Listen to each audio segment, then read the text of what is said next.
एक बहुत बड़े घर में सैकड़ों चूहे रहते थे। वो अपना पेट भरने के लिए पूरे घर में टहलते थे। सभी चूहे हंसी खुशी अपना पेट भर लिया करते थे।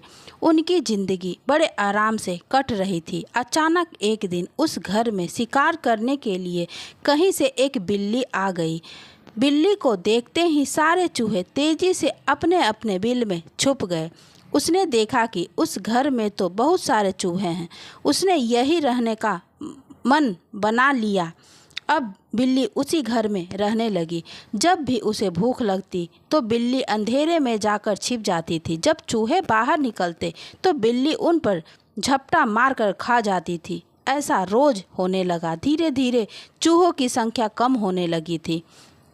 अब चूहों में दहशत फैल गई थी। इस समस्या का हल निकालने के लिए चूहों ने एक सभा बुलाई। सभा में सभी चूहे मौजूद थे। सभी ने कई सुझाव दिए ताकि बिल्ली के आतंक को रोका जा सके और उनका शिकार बनने से चूहे बचे रहे। किसी का सुझाव ऐसा नहीं था जिससे बिल्ली का आतंक रोका जा सके।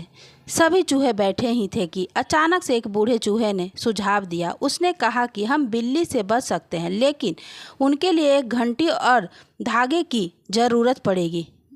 बूढ़े चूहे ने कहा कि हम बिल्ली के गले में घंटी बांध देंगे और जब वह आएगी तो घंटी बजने से हमें खतरे के बारे में पता चल जाएगा। खतरा जानने के बाद हम लोग भागकर अपनी बिल में छिप जाएंगे। इससे हम लोग बिल्ली का शिकार करने से बचे रह सकते हैं।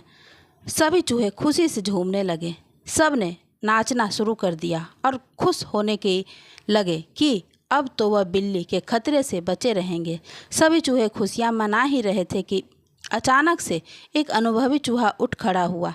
उसने सभी चूहों को जोर से डांट लगाई और कहा कि चुप रहो, तुम सब मूर्ख हो। उसके साथ अनुभवी चूहे ने जो कहा यह सुनकर सभी का मुंह उतर गया। चूहे ने कहा कि वो सब तो ठीक है, लेकिन जब तक बिल्ली के गले में घंटी नहीं बंध जाती तब तक हम सुरक्षित नहीं हैं। अब तुम सब पहले ये बताओ कि आखिर बिल्ली के गले में घंटी बांधेगा कौन? सभी चूहे एक दूसरे की तरफ देखने लगे। सभा में सन्नाटा छा गया था। सभी चूहे निराश हो गए। इसी बीच बिल्ली के आने की आहट आते ही सभी चूहे भागकर अपने अपने बिल में जाकर छिप गए। कहानी से सीख। इस कहानी से हमें यह सीख मिलती है कि सिर्फ योजना बना लेने भर से ही आप कामयाब नहीं हो जाते।